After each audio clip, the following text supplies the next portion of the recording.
And now, WBW Theater. Welcome to WBW Theater. Listen to a series of radio dramas, comedies, mysteries, thrillers, westerns, all dedicated to preserving the golden age of radio.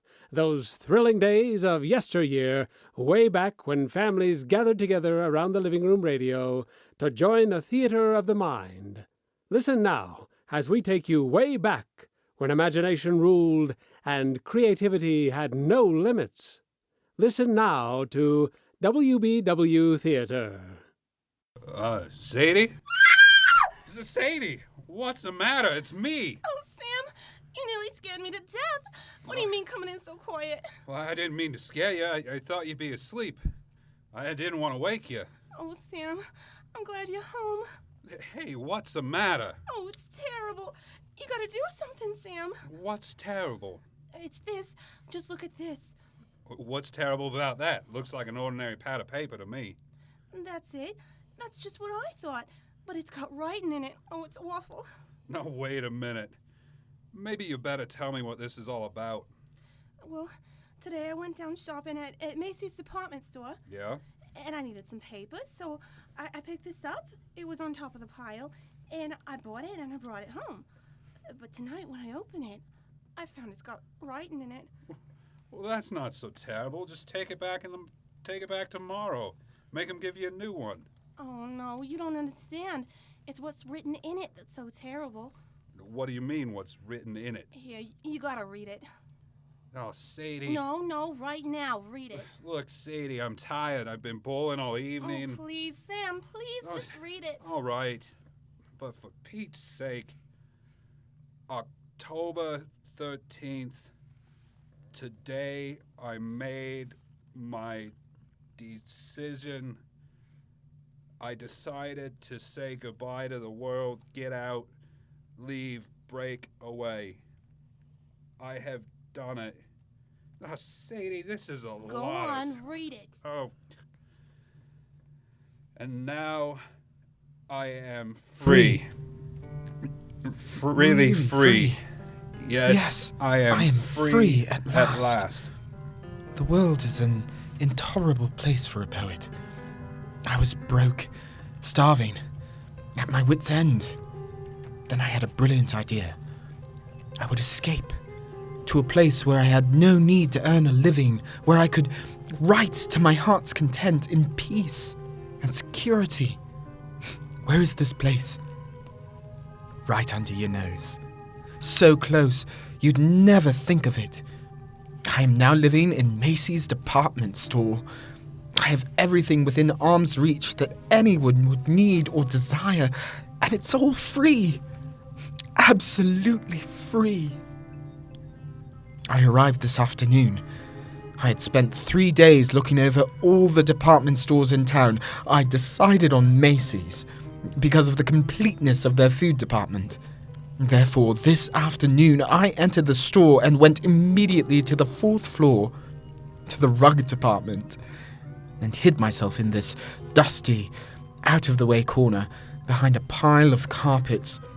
Once I'm settled, I'll furnish it with some of the best of the modern pieces from the furniture department. It's small, but I'll be cozy enough and safe. After the store closed, I made my first venture out. I tiptoed as far as the stationery counter and got this paper, the writer's primary need. Now, after making my initial entry, I'll go out and get food, wine, the pillows for my bed, perhaps a fancy dressing gown. This is perfect. I'll be able to write here. Dawn. October 14th. I'm almost too unnerved to write this. The whole thing is unbelievable. After the store was dark and completely quiet, I crept out and started towards the food department.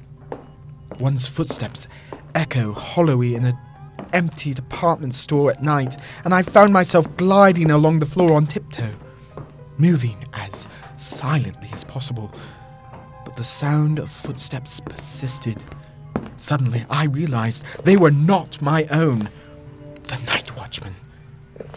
I was in the Salon Moderne. Quickly, I seized a mink coat from a hanger, draped it about my shoulders, and stood stock still. I could have reached out and touched him, but he passed by without so much as a glance. I started to smile, but the smile froze on my lips.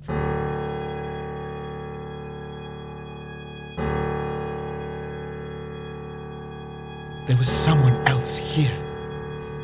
I was looking straight into a pair of eyes. Large, flat, luminous, inhuman eyes, peering at me from among the mist-tailored suits a dozen feet away. They belonged to a creature dressed as a man, but he was as pale as a creature found under a stone. His hands, hanging motionless at his sides, looked more like the fins on a fish than human hands. And then he spoke. Not bad. For a beginner. I'm sorry. I didn't know anybody else lived here. Oh, yes. We live here. It's delightful. We? Yes. All of us. Don't you see? Look around you. I looked around. I saw nothing. I looked again. I saw an old man come clambering out from behind a clock. There were 3 elderly ingenues, incredibly emaciated, pale as lace, almost transparent, simpering before the perfume counter. A chintzy lady swam out from behind the curtains and drapes. They came swarming, thick around me, pale, thin, wispy, moving silently, fluttering like gauze in the wind, whispering. How raw he looks. Who is he? As coarse as the sun. What is he doing here? A detective. Send for the dark men. Yes, send for the dark men. The dark men. They were pressing around me, clawing, holding me, their pale faces contorted with venomous, inhuman hatred. I was paralyzed. All I could do was repeat over and over again, I am not a detective. I'm not a detective. I'm not. Burglar, then. Burglar? Tie him up. Hold him, carry him to the place. Send for the dark men. Stop. Let him speak. I'm not a detective or a burglar. I'm a poet. Then what are you doing here? I've renounced the world. I came here to live where I could be alone. Away from the world. Why, then he's come over to us. He's just like us. He's come over to us. A poet. He must meet Miss Vanderpant. Yes, Miss Vanderpant. She comes now. I followed their eyes to the balcony. There, coming down the wall like an ancient spider, clambered an old lady, wrinkled and cracked and emaciated. She must have been at least 80, a shadowy matriarch, and the things beside me bowed and scraped as she reached the floor and floated towards us. What's going on here? Where's that stupid girl and what's keeping her? Oh, Miss Vanderpant? Well, what is it? Who's this, Mr. Roscoe? Mrs. Vanderpant? May I present Mr. Snell. Mr. Snell. Mr. Charles Snell. Yes, of course. Mr. Snell. He is a poet, and he's coming here to live. Oh, he has he? That's what he says, and I believe him. Well? He avoided the night watchman quite neatly, for a beginner. Thank you. Very well, we shall see. A poet should find inspiration here. Mr. Snell, Mrs. Vanderpant is our grand old lady. Oh, I am quite the oldest inhabitant here, Mr. Snell. 3 mergers and a complete rebuilding. But they didn't get rid of me. oh, really? Huh. Where's Ella? Where's my broth? She's bringing it, Mrs. Vanderpant. Terrible little creature. She's our foundling, Mr. Snell. She's not quite our sort. Is that so?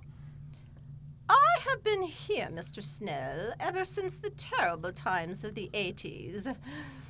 I was a young girl then. A beauty, they say. And poor Pap lost his money.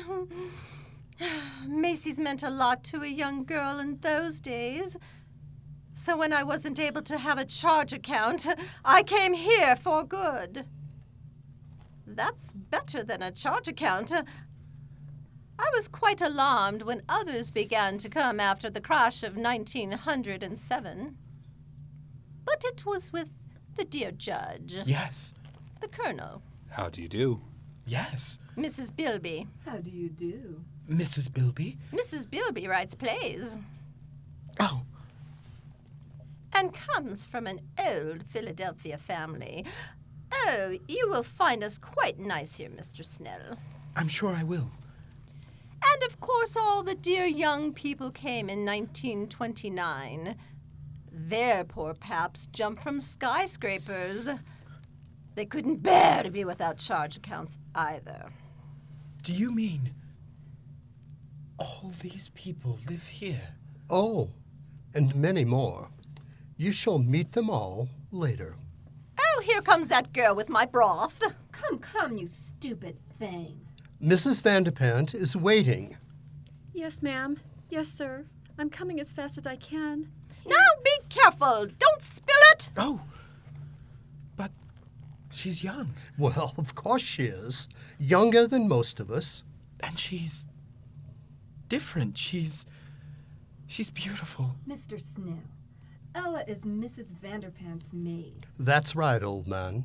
She's really not our sort at all. You shouldn't say such things. She can hear you. Oh, that doesn't matter. You'll understand these things better after you've been here a while. But it seems to me that you would be... Mr. Snell, we have certain rules here. They're necessary for our survival. I'm sure you won't find it hard to observe them. Well, yes. I appreciate... I should advise that you try. If you do not, that would be most unfortunate, Mr. Snell. Most unfortunate for you. October 15th. You can imagine my feelings last night. My first thought was to escape as quickly as possible. In fact, I planned to wait till morning when the store opened, then quit my hiding place, mingle with the crowds, and leave Macy's forever. But just before dawn, Mr. Roscoe brought me a cup of coffee, which must have been drugged, for I fell asleep. And when I awoke, I found I had slept all day, and night was closing over the store once more. Later, I've spent my second night here. I saw Ella again. Ella, the pearl of this remote, fantastic cave. She's not like the others. A trifle pale, but otherwise normal and human. And beautiful. A child of perhaps 18. She's the only thing that makes this nightmare bearable. October 20th. Escape seems almost impossible. There's a very effective burglar alarm system, and the doors are always carefully guarded. But that's nothing compared to the Dark Men. Who are the Dark Men? I don't know. But they threaten any transgressor with these Dark Men. I shall try to discover who they are. At least, I am sure I'm watched. Though they've begun to trust me now. Speaking to the night watchman would be suicide, even if he believed my fantastic story, or didn't shoot me as a burglar. I'm convinced that neither Ella nor myself could get out of here alive. She and the night watchman are the only real people here. And how the others hate the night watchman. Odious, vulgar creature. He reeks of the Oh, poor come now, swine. Mrs. Bilby. He's really a personable young man. Very young for a night watchman. Mr. Snell, sometimes I wonder about your taste. You mustn't stay so much to yourself, Mr. Snell.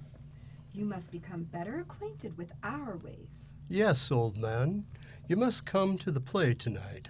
We're going to be entertained with one of Mrs. Bilby's tragic comedies, Love in Shadowland. I'm sure you'll enjoy it. I'm sure I will. It's really a festive occasion, you know. Wanamaker's is coming over, you know. Wanamaker's? Yes, the entire colony over at Wanamaker's is coming here en masse to attend the play. You mean there are other people living in other stores? Oh, dear, yes. Didn't you know? Of course. The best people live at Macy's and Wanamaker's. Oh, come now, Mrs. Bilby. There are some very nice people over at Alton's. I beg your pardon, Mrs. Bilby? Oh. Hello, Ella. Good evening, Mr. Snell. Mrs. Bilby? But what is it? Please, ma'am, I'd so love to see your play tonight. May I have your permission? Certainly not. You know better than that, you stupid creature. You know where you belong. In the basement with the garbage cans. But Mrs. Bilby, couldn't you just this Hush, Mr. Snell. Ella, you're becoming entirely too forward as of late. I'd advise you to watch your step. Remember, the dark men. Oh, no. Please, Mr. Roscoe. I'll be good. I promise I will. No, please don't send for the Darkmen. I'm sorry, Mrs. Bilby. Excuse me. Ella, come back. Mr. Snell, you forgot yourself. Let her go. But how can you treat her like that? Why do you always frighten her? And what is this all about the dark men? Well, the dark men... Oh, please, Mr. Roscoe. Not now. You'll spoil our whole evening. And I do want Mr. Snell to enjoy my play. Very well. Later, Mr. Snell. But I want to know about the dark men. Later. Later. October 21st. At last I found an opportunity to speak to Ella alone. I hadn't dared to speak to her before. Here one has a sense always of pale eyes secretly watching. But last night, at the play, I induced a fit of hiccups. As I anticipated, I was sternly reprimanded and told to go and secrete myself in the basement, where the night watchman wouldn't hear me. This was exactly what I had planned. I went to the basement.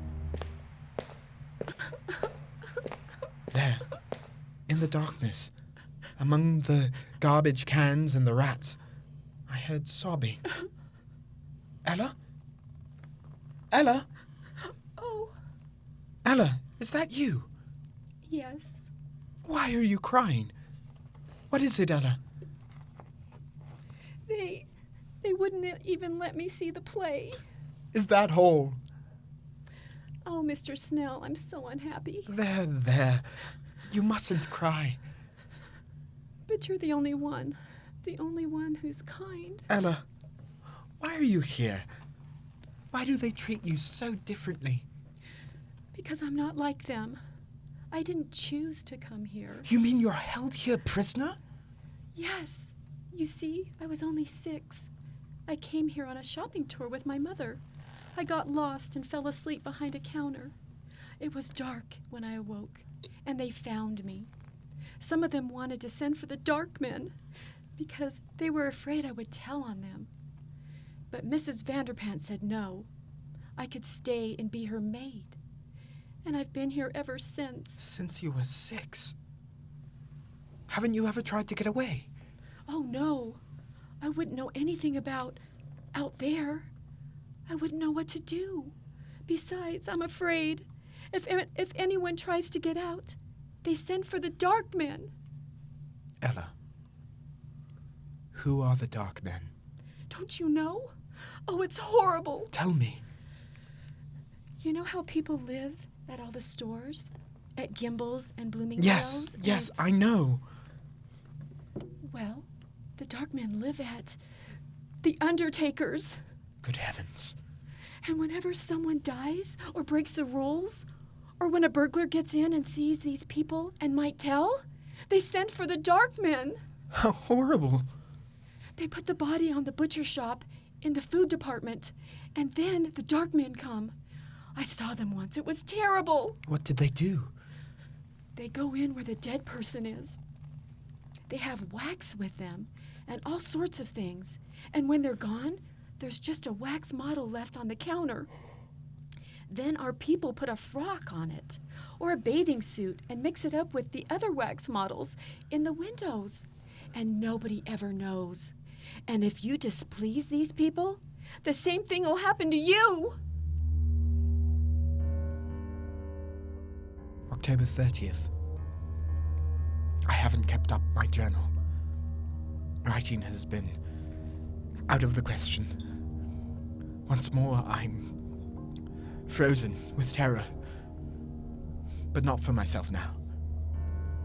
For Ella. They hate her.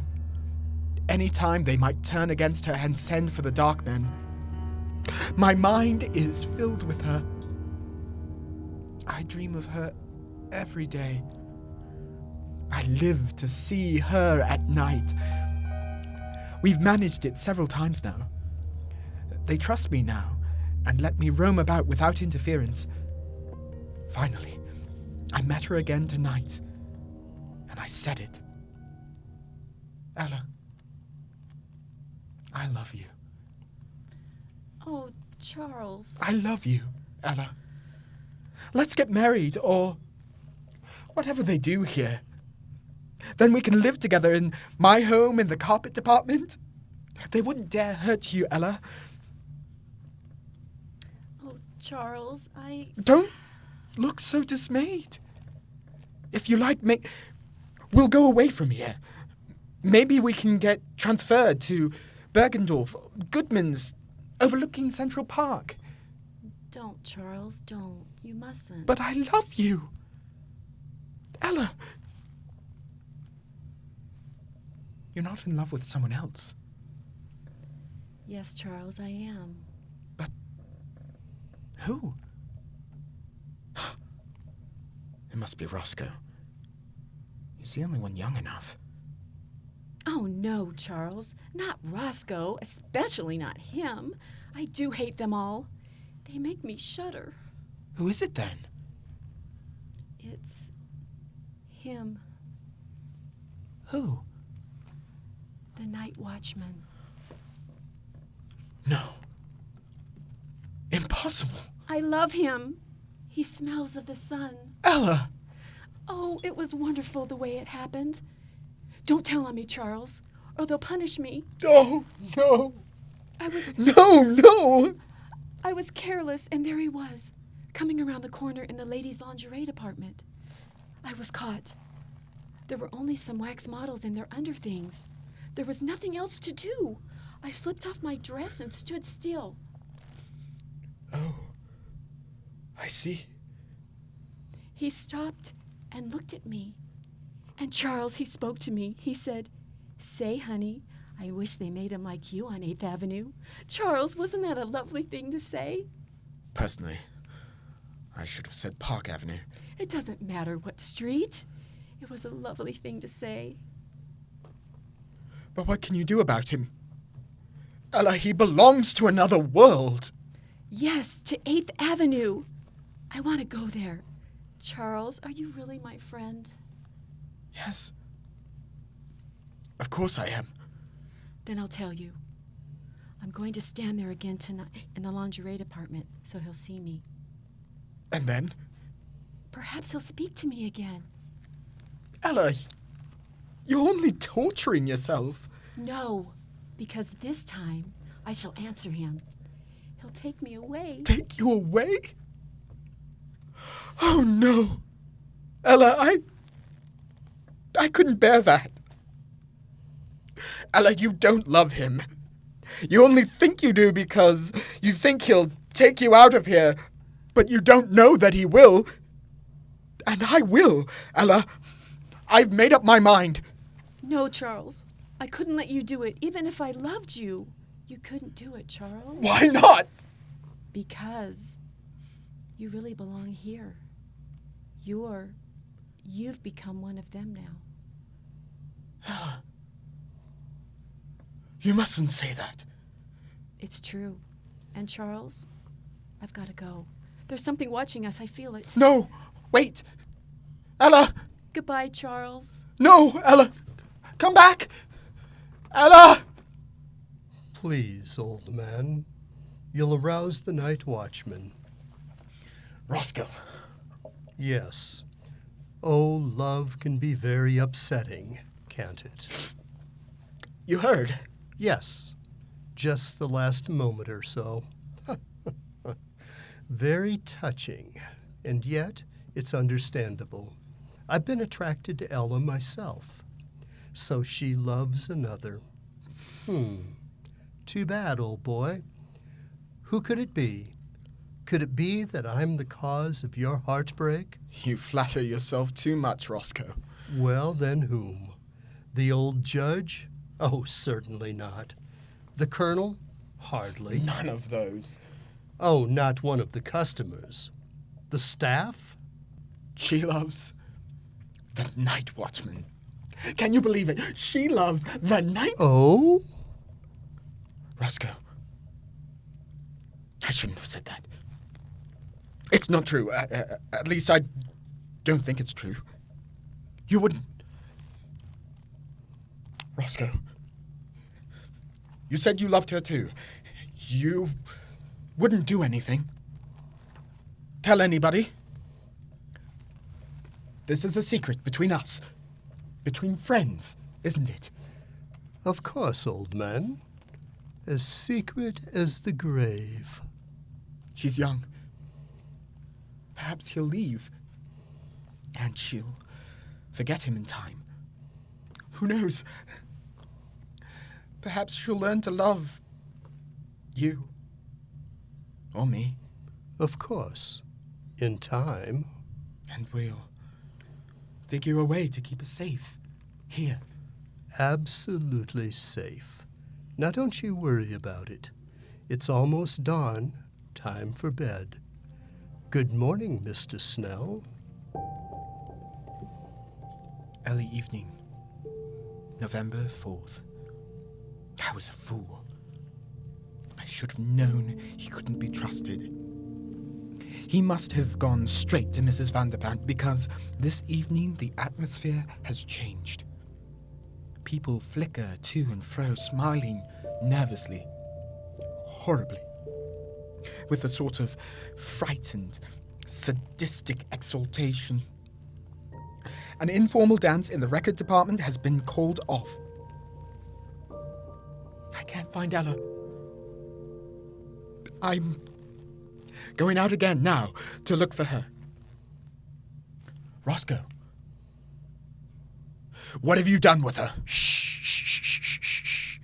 Quiet, old boy. The night watchman. I don't care. What have you done? Whatever I did was for your own good. Good as well as for the good of us all. Wait a minute. What is that? What are those people carrying? That's Ella. She's tied up. They're carrying... Ella! Ella! Charles, help me. Save me, Charles. Charles, stop it. No! Let me go! No, Charles, stop it. You'll arouse the night watchman. No! They're taking her into the butcher shop. Roscoe. Yes, those are the dark men. Good Lord. Midnight. I'm scribbling this last entry hurriedly. They are in there. In the butcher shop. With Ella. The dark men. There's only one thing to do. I'm going to find the night watchman and tell him. He and I will save her. If we can. And if we are overpowered, well, I will leave this pad on the stationery counter tomorrow. If I live, I will recover it. If I do not, whoever finds this and reads it, look in the store windows. Look for 3 new wax dummies. 2 men, 1 rather sensitive looking, and a girl. She has blonde hair and blue eyes, and her nose turns up a little. Look for us, and then find them. Smoke them out. Exterminate them. Avenge us. Oh, Sam, isn't it horrible? Wow. Well, we gotta do something. Tell somebody something. Oh, Sam, what'll we do? Do? Nothing. Go to bed. But, Sam... Whoever wrote this sure got a weird sense of humor. It's probably some clerk down at Macy's who ought to be fired. But, you mean, you think it's just a story? You kidding? You don't believe this stuff, do you? Well, I don't know. I... Oh, forget it, baby. Snap out of it. I shouldn't leave you alone. You get too many ideas when I go out bowling at night. But, don't you think maybe we ought to just take it back and show somebody? Oh, nuts. It's not worth the bother. They'd laugh at you, baby. They'd think you were crazy or something. Yeah. Yeah, I guess you're right. I guess I was just silly. Forget it. Come on, let's go to bed, huh? I'm tired. Okay. Okay, Sam. Gee, for a while there, I sure was scared. Oh, I even forgot what I was gonna tell ya. Sam, I found the cutest dress today, only $19.95. Yeah, baby? Yeah, it was in the window at Macy's. It was on a beautiful little wax model with blonde hair, blue eyes, and a turned-up nose. And there were 2 men standing beside... Sam! Join us again as we bring you exciting thrills and adventure, rip-roaring comedy, and shoot-'em-up westerns and gangbusters. Next time, when your imaginations will be invited into the theater of the mind with WBW Theater.